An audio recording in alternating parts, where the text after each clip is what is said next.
โมตัสสะภะคะวะโตอะระหะโตสัมมาสัมพุทธัสสะนะโมตัสสะภะคะวะโตอะระหะโตสัมมาสัมพุทธัสสะนะโมตัสสะภะคะวะโตอะระหะโตสัมมาสัมพุทธัสสะเอวังชลาจะมัจจุจะอธิวัตตันติปานิโนขัตติเยพรหมเนเวสเสสุเทจันดาลภุกุเสนะกินจิปริวัชเชติสัพพเมวาภิมัตติติ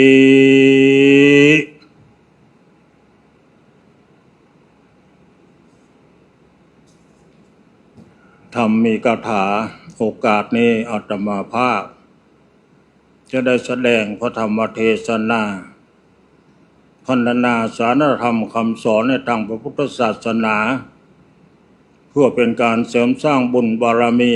ของศรัทธาสาธุชนญาติโยมทั้งหลาย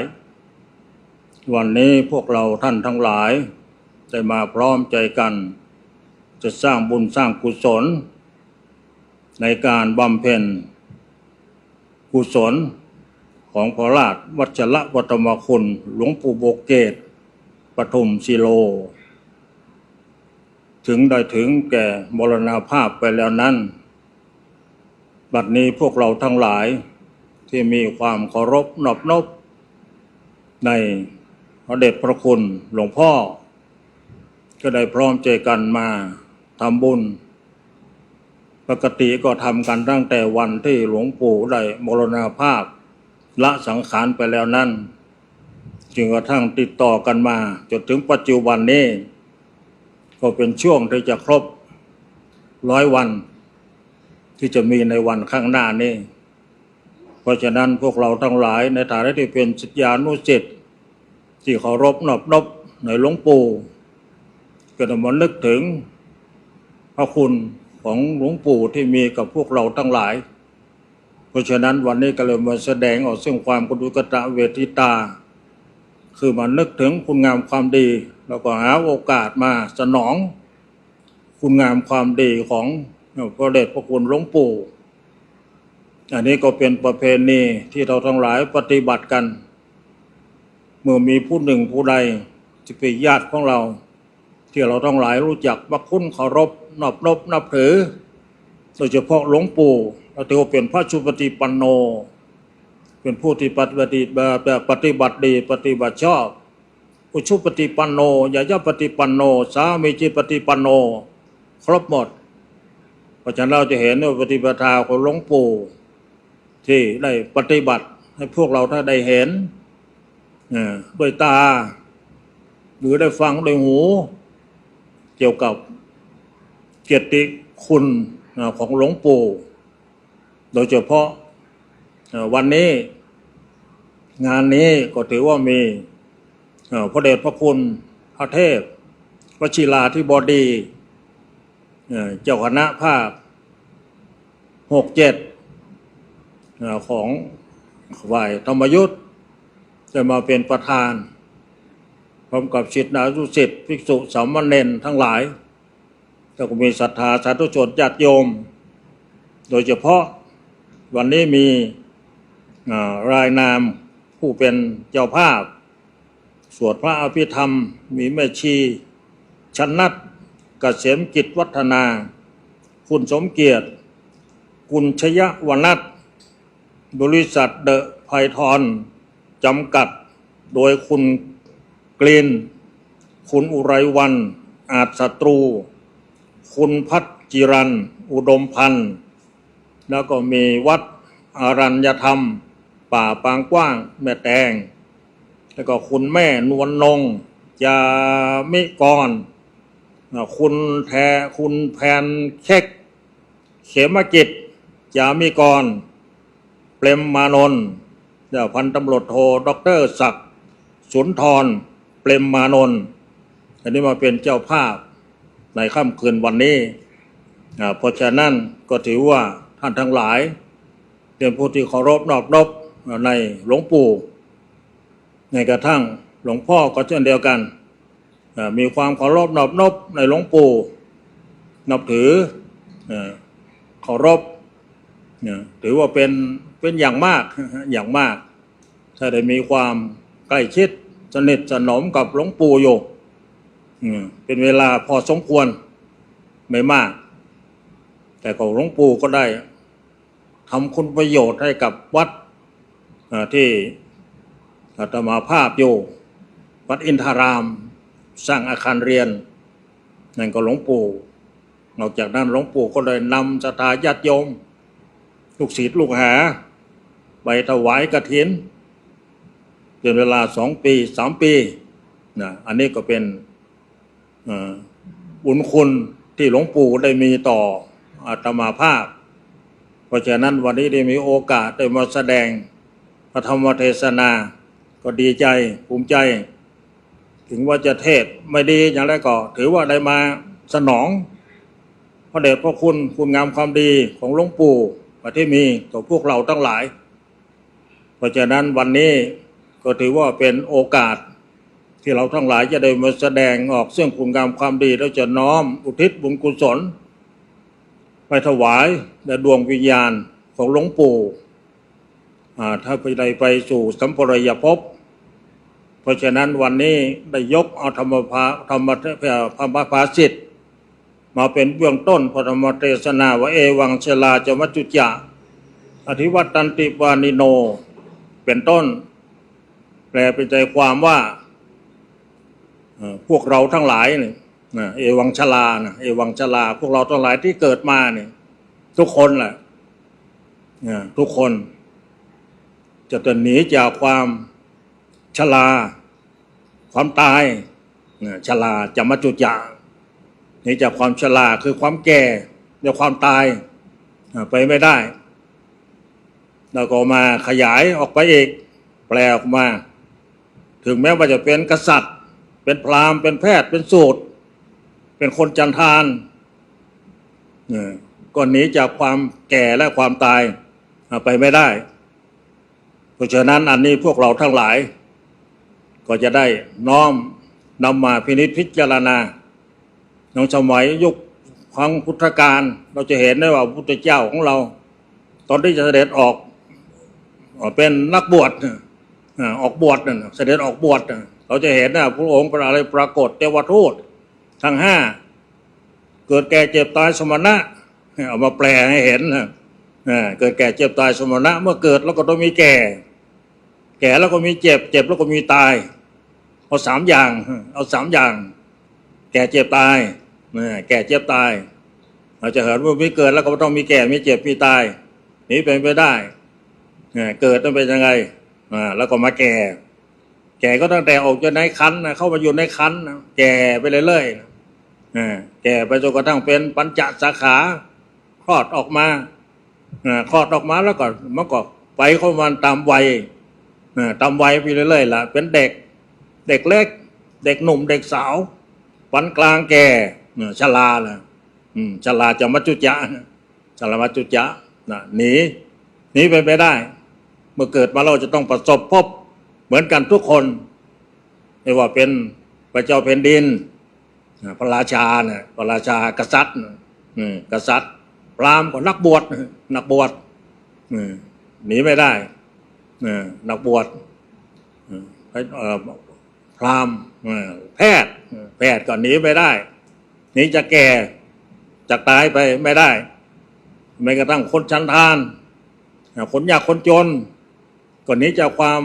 แก่ความตายไปไม่ได้เพราะฉะนั้นอันนี้เราทั้งหลายก็เอามาพิจารณาพองานศพ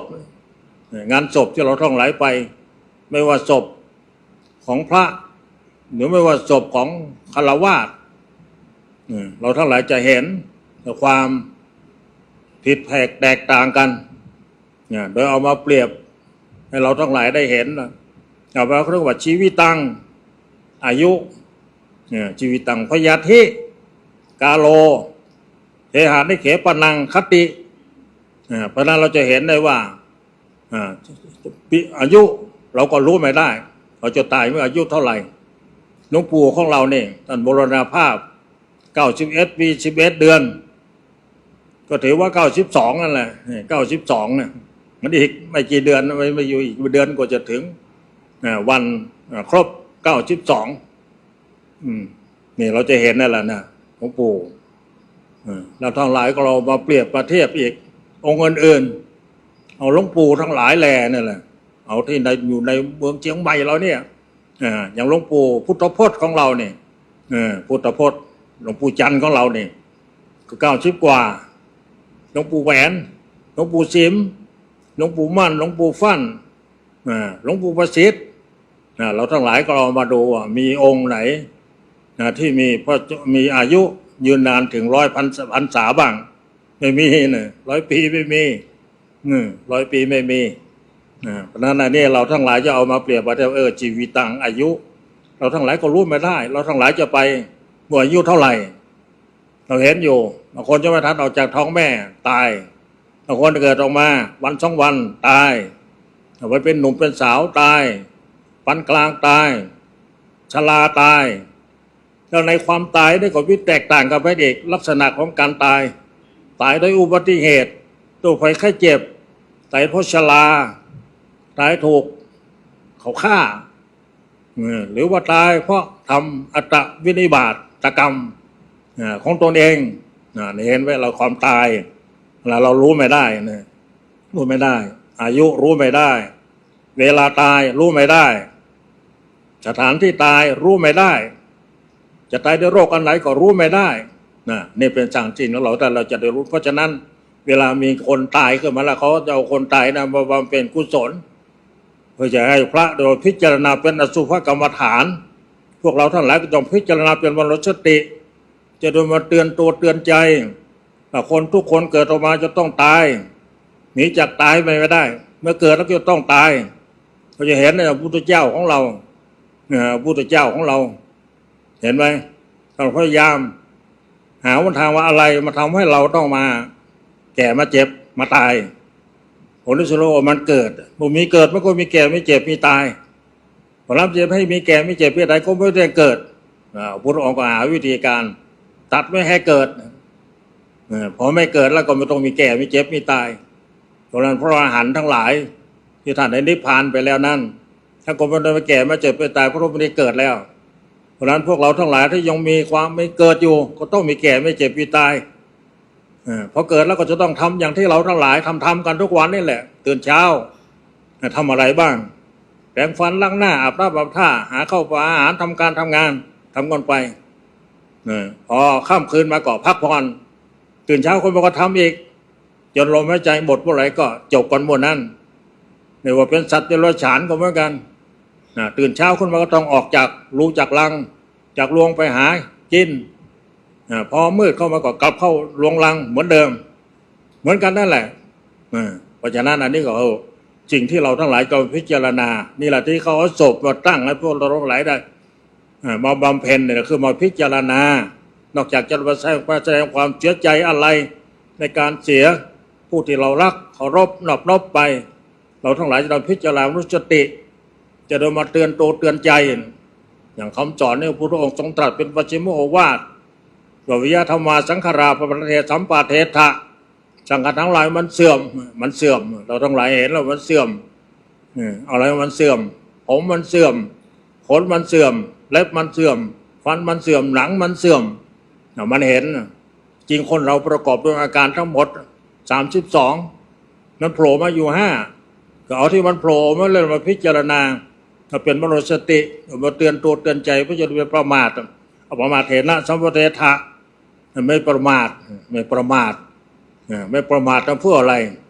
เรามานึกว่าคนเราเกิดออกมามีอะไรติดตัวมาบ้างไม่มีทรัพย์สินเงินทองเข้าของไม่มี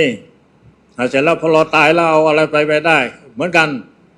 ไปไม่ได้สักอย่างมาอย่างไรก็ต้องไปอย่างนั้นมาเปล่าก็ต้องไปเปล่ามาเปล่าต้องไปเปล่าเหมือนกันทุกคนแหละเพราะฉะนั้นเราทั้งหลายได้มาพิจารณาซากศพนี่มันเป็นอสาระแล้วเป็นอสุภะแล้วมันจะเน่ามันจะผุเป็นปุ๋ยเป็นผงเป็นดินไปในที่สุดนะแต่ก่อนที่จะพิจารณาภาพนั้นพวกเราท่านแล้วก็ไม่ให้พิจารณากันพิจารณาดังที่กล่าวมาแล้วนั่นแหละว่าคนเราทุกคนเกิดมาต้องแก่นะต้องเจ็บต้องตาย แก่เจ็บตายก็อย่างถ้าเราเห็นดังที่กล่าวไปแล้วนั่นมีหลายลักษณะแต่จะหนีจากความแก่ความตายไปไม่ได้เรามาพิจารณามาเตือนตัวเตือนใจของเราเตือนตัวแล้วจะได้เตรียมตัวเตรียมใจทำอะไรเราทั้งหลายเกิดออกมาเพราะมีบุญกิโฉมนุสสปฏิลาโภได้เถอะก็ว่าเกิดมาเป็นคนมีบุญถ้าไม่มีบุญก็ไม่ได้เกิดมาเป็นคนเพราะภูมิของความเป็นคนนี่เป็นสิ่งที่เกิดขึ้นได้ยากเพราะฉะนั้นเราทั้งหลายเมื่อเกิดมาเป็นคนแล้วก็พยายามทำความเป็นคนของเราให้มันสมบูรณ์ให้เป็นมนุษย์ให้เป็นมนุษย์ถ้าเป็นมนุษย์ได้ก็ต้องมีมนุษยธรรมธรรมที่เราทั้งหลายได้กล่าวเป็นเมื่อกี้นี่รับจากพระเป็นเมื่อกี้นี่ปานาจนถึงกับสุราเนี่ยเป็นธรรมนะเป็นทั้งศีลเป็นทั้งข้อห้ามเป็นทั้งข้อปฏิบัติอยู่ในนั้นเพราะฉะนั้นอันนี้แหละทำให้เป็นคนที่สมบูรณ์ได้คนไหนที่มีครบทั้งห้านะเป็นมนุษย์ที่สมบูรณ์ที่สุดถ้าหากว่าไม่ครบห้าขาดหนึ่งข้อสองข้อก็เป็นคนที่ยังไม่สมบูรณ์เพราะนั้นพอเราเป็นคนไม่สมบูรณ์รักษาศีลไม่สมบูรณ์พอเราเกิดมาอีกชาติหนึ่งมันก็ไม่สมบูรณ์ไม่ครบเราจะเห็นได้ว่าคนเราเกิดออกมาเป็นลักษณะผิดแต่พิจารณาลักษณะผิดแตกต่างกันเพราะอะไรเพราะบุญกุศลที่เราทำไปนั่นมันแตกต่างกันคนที่ทำครบมันก็ครบคนที่ทำไม่ครบมันก็ไม่ครบเกิดออกมาก็เลยครบบ้างไม่ครบบ้างอย่างที่เราเห็นกันบางคนร่างกายสวยสดงดงามจิตใจพิกลพิการบางทีจิตใจสมบูรณ์สวยสดงามสุดจิตใจดีแต่ร่างกายพิกลพิการบางคนพิการทั้งกายทั้งใจบางคนดีทั้งกายทั้งใจเพราะอะไรก็เพราะเราปฏิบัติสั่งสมมาไม่เหมือนกันปฏิบัติโดยเฉพาะข้อศีลห้านั่นแหละศีลห้าถ้ามีศีลห้าข้อแล้วก็ครบหมดเกิดเป็นมนุษย์ที่สมบูรณ์เกิดเป็นคนที่สมบูรณ์ไปเกิดในตระกูลที่มั่งมีสีสุขอยากทำอะไรอยากได้อะไรก็ได้ตามที่อยากทำอยากได้ไปเกิดในบนกองเงินกองทองเกิดบนกองเงินกองทองจะทำอะไรก็ได้เห็นไหมนี่คือบุญที่เราได้สั่งสมมานั่นแหละพวกเราได้มีสภาพอย่างนั้นเพราะฉะนั้นเราทั้งหลายจะได้เอามาพิจารณามาเตือนตัวเตือนใจของเรานอกจากนั้นเราก็จะต้องทำอะไรมีหน้าที่ของเราอย่างชาวบ้านก็มีอะไรทานศีลภาวนานี่เป็นลักษณะของการทำบุญสร้างบุญสร้างบุญกิริยาวัตถุสามบุญกิริยาวัตถุสามหนึ่งจะต้องทานนามัยต้องสร้างทานสองต้องรักษาศีลสามต้องเจริญเมตตาภาวนาสามอย่างนี้ก็ให้อานิสงส์ให้ผลที่แตกต่างกันทานนามัยเกิดมาในชาติหน้าก็มีโภคะอยากได้อะไรก็ได้ตามที่อยากได้เพราะได้ทำมาแล้วได้สั่งสมมาแล้วได้สั่งสมมาแล้วศีลละไมปฏิบัติศีลรักษาศีลศีลก็เป็นคนดีกายดีวาจาดีใจดีมีคนอยากคบค้าสมาคมเพราะเป็นคนดีเนี่ยเป็นคนดีใครก็อยากเข้าใกล้ไม่บระหวาดระแวงกับคนนั้นพอเห็นพฤติกรรมน่าไว้ใจถ้าไม่มีศีลก็ไม่น่าไว้ใจไม่น่าไว้ใจเราเข้าไปบ้านไปเจอนั่นเจอนี่ก็ระวังนะคนนี้ไม่มีศีลภาวนาก็เช่นเดียวกันภาวนานี่ก็จะเกิดให้ปัญญารู้อะไรเป็นบาปเป็นบุญเป็นคุณเป็นโทษอันไหนควรทำอันไหนไม่ควรทำสูงต่ำรู้หมดปัญญาเนี่ยมันลึกเข้าไปกว่านั้นเองลึกเข้าไปตอนนั้นก็นี่ก็เป็นสิ่งที่เราทั้งหลายจะต้องทำในฐานะเป็นฆราวาสวิสัยจะต้องทำมาหากินเลี้ยงครอบเลี้ยงครัวดำเนินชีวิตไปตามวิถีของชาวบ้านของฆราวาสส่วนพระของเราเขากำหนดไว้อยู่สามเหมือนกันสามเอาศีลเป็นเบื้องต้นเอาศีลสมาธิปัญญาพระเรามีสามชาวบ้านก็มีสามเท่ากันแต่ชาวบ้านเอาฐานะขึ้นต้นพระเขาเนี่ยเราศีลไปขึ้นต้นเพราะว่าศีลนี่เป็นเครื่องประดับของสมณะต้องมีศีลถ้ามีศีลแล้วก็พ่อจะต้องเป็นที่เคารพนอบนอบกราบไหว้ของคนทั่วไปเพราะนั้นเอาศีลเป็นเบื้องต้นเพราะฉะนั้นนี่เป็นสิ่งที่เราทั้งหลายได้รู้กันอยู่เพราะนั้นก็พยายามศึกษาทำกันไปทำบุญทำกุศลคนบุญนี่จะต้องมีเงินมีทองถึงจะไปทำได้ทำทานได้ไม่มีเงินมีทองทำไม่ได้ที่จริงบุญนั้นมันแยกออกไปเองเป็นกุริยาวัตถุ10บุญกิริยาวัตถุ10อย่างทานนามัยจะมีศีลละไม ภาวนามัยจะแยกออกไปอีกธรรมสวนามัยธรรมสวนามัยท่านทั้งหลายมาฟังธรรมเนี่ยก็เป็นบุญหลวงพ่อแสดงธรรมเทศนาก็เทศเทศนาไมเทศนาไมเราทั้งหลายมาในสถานที่ที่เขาจัดไว้มาในโบสถ์ในวิหาร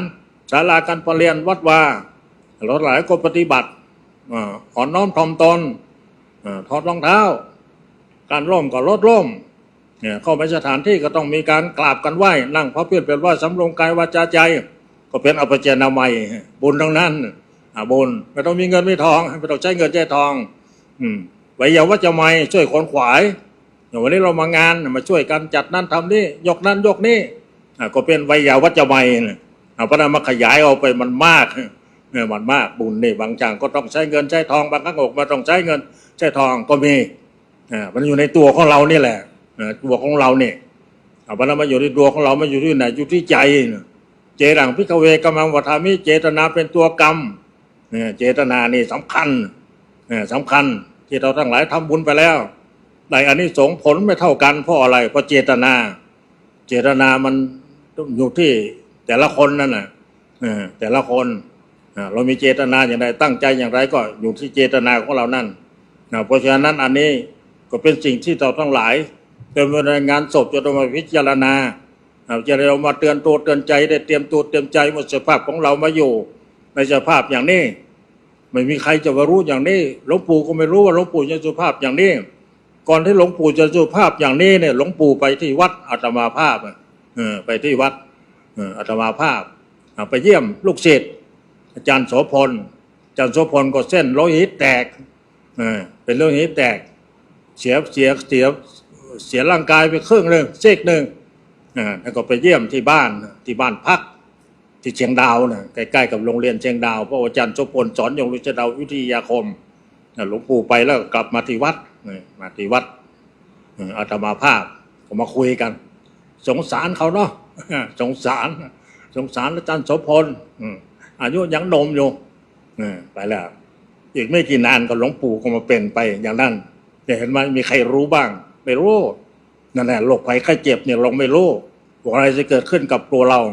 อย่างพวกเราทั้งหลายนี่ก็เช่นเดียวกันนะก็ไม่แน่บางคนคุยกันอยู่อย่างนี้แหละมีประสบกับอาตมาภาพเนี่ยเคยมีลูกศิษย์มานั่งคุยกัน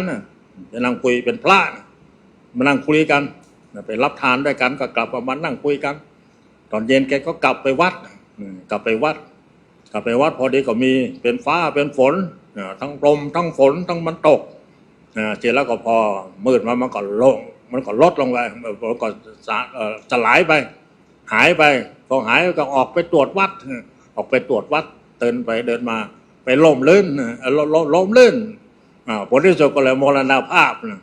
ว่าคนจะไม่เห็นแล้วก็10 โมงเช้า10 โมงเช้าเนี่ยเราคุยกันอยู่วันนี้ตอนเย็นเนี่ยคุยกันอยู่พรุ่งนี้รู้ข่าวแล้วหลวงพ่อรู้ไหมพัตตี้มรณภาพแล้วนั่นแหละความตายเพราะฉะนั้นเขาเรียกว่าอนิมิตะมรณญาตังมัจจานังอิทิวิตังความตายไม่เป็นนิมิตมีเครื่องหมายบอกเรารู้ว่าจะตายเมื่อไรที่ไหนเมื่อไรรู้ไม่ได้เหมือนกันทุกคนนั่นแหละรู้ไม่ได้ทุกคนน่ะรู้ไม่ได้เพราะฉะนั้นเราทั้งหลายก็ปฏิบัติตามคำสอนของพระพุทธเจ้า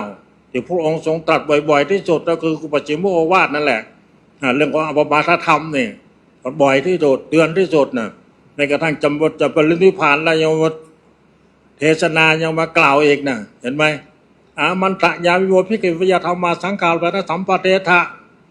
สัมภิกษุทั้งหลายสังขารทั้งหลายมันเสื่อมไม่มีนิมิตไม่มีเครื่องหมายรู้ว่าจะไปตอนไหนเวลาใดรู้ไม่ได้อันนั้นขอเธอทั้งหลายจงตั้งอยู่ในความไม่ประมาทเขาเรียกทำคุณงามความดีทำบุญกุศลอย่างที่เราทั้งหลายทำกันอยู่นี่แหละนั่นแหละคือไม่ประมาทถ้าเราประมาทก็ตอนนี้เรายังหนุ่มอยู่ยังไม่แก่ยังแข็งแรงอยู่อีกนานอยู่ทั้งเรียนรู้อยู่เห็นอยู่ศพตายแล้วตายเล่าคนเล่าเราเห็นอยู่เด็กเล็กตายแล้วก็เห็นหนุ่มสาวตายแล้วก็เห็นคนปานกลางตายแล้วก็เห็นคนแก่ตายแล้วก็เห็นพระมรณภาพเราก็เห็นพระราชามหากษัตริย์สิ้นพระชนสวรรคตเราก็ทั้งหลายก็รู้ก็เห็น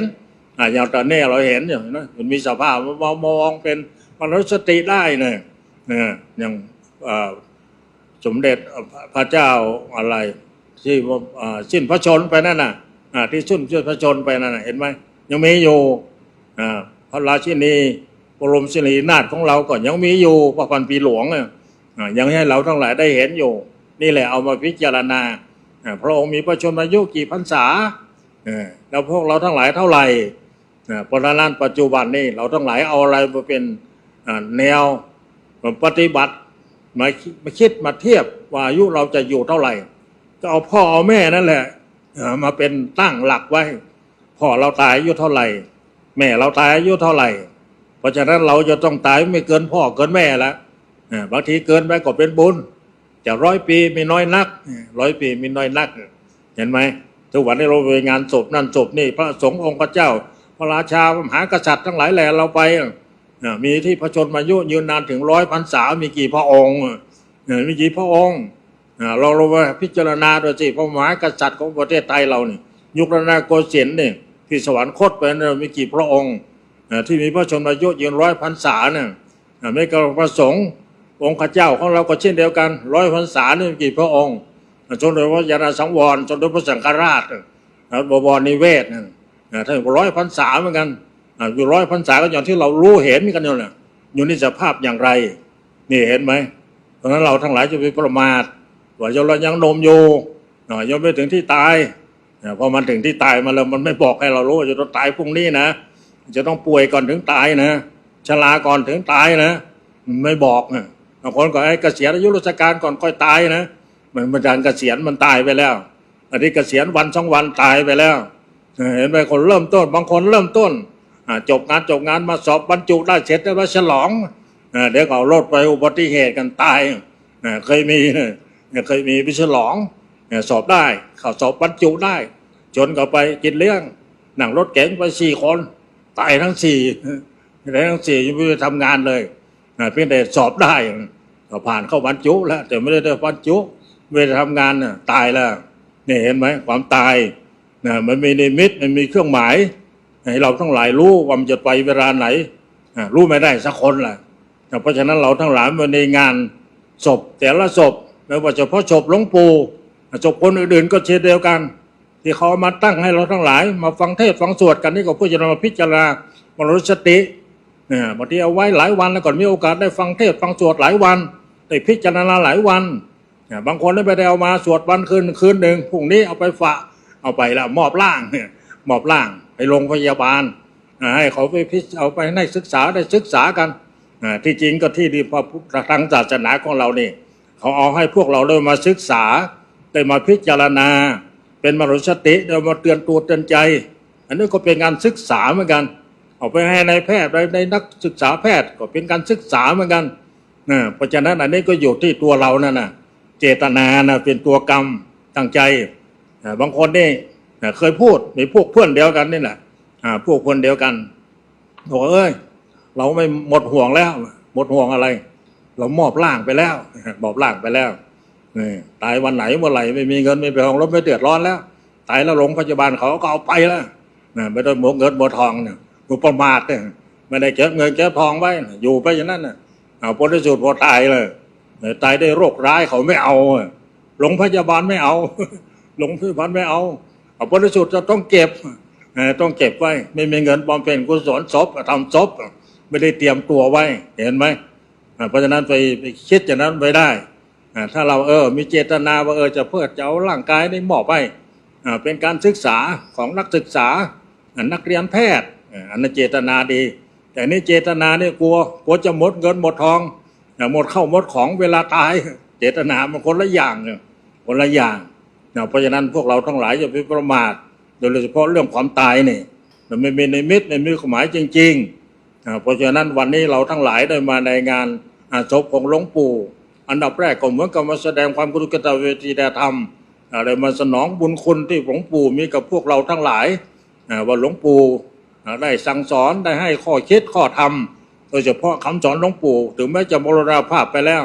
เราไปเปิดใน YouTube ยังมีคำสอนหลวงปู่อยู่หลวงปู่ท่านเทศ เราแล้วก็ฟังอันนั้นแหละที่มันจะหลงเหลือกล้องอยู่ในหูของเราทั้งหลายเพราะฉะนั้นถ้าเราทั้งหลายเคารพนอบน้อมในหลวงปู่จริงก็เอาคำสอนของหลวงปู่นั่นแหละไปเป็นแนวปฏิบัติในชีวิตจึงจะได้ชื่อว่าเราทั้งหลายมีความกตัญญูจริงรักหลวงปู่จริงอยู่ใกล้ชิดหลวงปู่จริงถ้าเราทั้งหลายได้เอาคำสอนของปู่หลวงไปปฏิบัตินี่ก็ไม่ได้อะไรไม่ได้อะไรไม่ได้เจ้าหลวงปู่เลยนะเพราะฉะนั้นแม้กระทั่งพ่อแม่ก็เช่นเดียวกันครูบาอาจารย์ก็เช่นเดียวกันที่ถ้าเราหลายเคารพนอบน้อมก็ต้องเอาคำสอนของพ่อของแม่ของครูบาอาจารย์ไปปฏิบัติถึงจะได้ประโยชน์ได้สาระให้เกิดขึ้นกับตนของเราแต่ถ้าเราสั่งคำสอนก็ไม่ได้เกิดอะไรขึ้นเพราะฉะนั้นวันนี้นอกจากเราทั้งหลายจะประสบความเสียใจอะไรในการจากไปของหลวงปู่อันนี้ก็เป็นส่วนหนึ่งธรรมดาคนเราเป็นสังฆปุติอยู่กันเป็นกลุ่มเป็นเครือญาติเป็นญาติสายโลหิตสายโลหิตวิสาสะปรมายติรู้จักมาคุ้นกันเพราะฉะนั้นเมื่ออยู่รวมร่วมกันก็สงเคราะห์กันช่วยเหลือเกื้อกูลกันก็มีความผูกพันกันพอมาพลาดจากกันไปมันก็มีความอะไรเสียหายเป็นธรรมดาของปุถุชนคนที่ยังมีความยึดมั่นถือมั่นว่านั่นเป็นพ่อเราแม่เราญาติเราครูบาอาจารย์ของเราพอพลาดจากไปแล้วก็เสียดายอะไรเป็นธรรมดาเป็นธรรมดา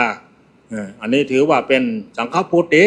อยู่กันเป็นกลุ่มเป็นหมู่เป็นธรรมดาก็ไม่แสดงความอะไรอย่างที่เราต้องไล่มาทำกันนี่แหละเอาวัตถุสิ่งของบ้างเอามิสบูชามาบูชาบ้างปฏิบัติบูชามาปฏิบัติตามคำสั่งสอนของครูบาอาจารย์บ้างก็เป็นบุญทั้งนั้นแหละเป็นบุญเพราะฉะนั้นอันนี้ก็ขอฝากเราทั้งหลายนอกจากนั้นบรรดาสมกกุตเวทีได้ทำแล้วก็จะบรรพิจารณามรณสติก็คือมาเตือนตัวเตือนใจของเราทั้งหลายทุกคนเกิดออกมาจะต้องหนีจากความแก่ความตายไปไม่ได้สมดังธรรมประสิทธิ์ที่อรภาพได้ยกขึ้นไปเมื่อต้นบุตรกี้นั้นว่าเอวังชลาจมัจจุจาทิวติปาริโนคัตเยพระมเนเวสเสสุเตจันทพุเกสเป็นต้นเพราะฉะนั้นก็ขอบุญกุศลคุณงามความดีความกระดูกตเวทีตาธรรมที่เราทั้งหลายได้มาร่วมกันกระทำบำเพ็ญในวันนี้จงรวมมาเป็นตบะเป็นเดชะอำนวยชัยถวายเป็นโดยดวงวิญญาณของหลวงปู่พระราชวัชระปัทมคุณหรือหลวงปู่โบเกตจำง่ายๆหลวงปู่โบเกตของเราทั้งหลายได้ถึงแก่มรณะไปแล้วนั้นจะมรณะทราบอนุโมทนาจะสรุปปฏิปทานุโมทนาใหม่จะไปเสวยอยู่ในสัมปรายภพตามเจตนาปรารภของพวกเราทั้งหลายขอบุญกุศลและส่วนได้จงเป็นพรย้อนมาปกปักรักษาลูกศิษย์ลูกหาศรัทธาญาติโยมสาธุชนทั้งหลายให้อยู่ดีมีสุขหายทุกข์หายโศกหายโรคหายภัยจิตวิญญาณอายุวันนะสุขภาพปฏิภาณธนาสารธรรมสารโดยทั่วกันทุกท่านแสดงพระธรรมเทศนามาก็พอสมควรเวลาขอสมมติจุติลงคงไว้แต่เพียงเท่านี้เอวังก็มีด้วยประการละชนี้